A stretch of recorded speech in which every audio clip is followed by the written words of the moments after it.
There's a lot of talk out there these days about the so-called millennials. Sure, they're now the largest demographic group, but only by a little, and they're not the richest.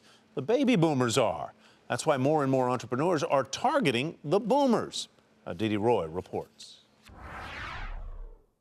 Have your client's hands on the shoulder.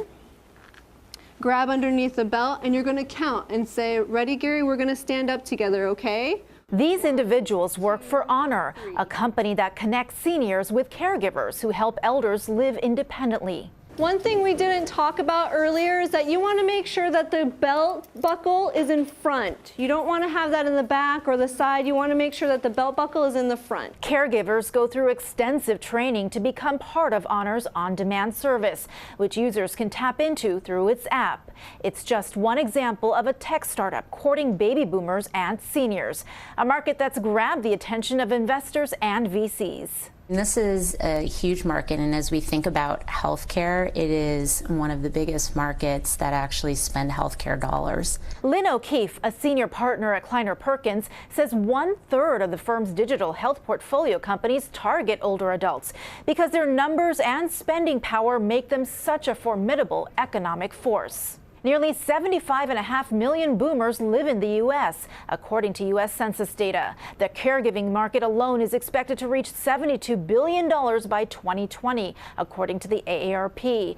And the AARP says the annual economic activity of the 50-plus demographic is more than $7.5 trillion. A baby boomer, in my opinion, is the most economically attractive to any company. They're also really brand loyal. This is what I love about them.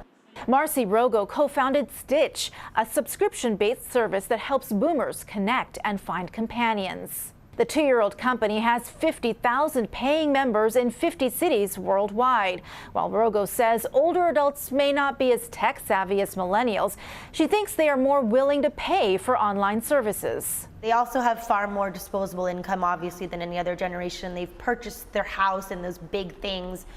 So if they're still working, they still have income coming in and very few expenses. So it's a great combination for a good group to serve. The AARP tells us it's seeing increased interest from entrepreneurs, with more than 200 applicants to its startup demo day last year.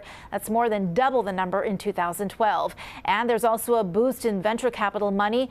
Just this week, Honor raising $42 million in funding. For the Nightly Business Report, Aditi Roy, San Francisco.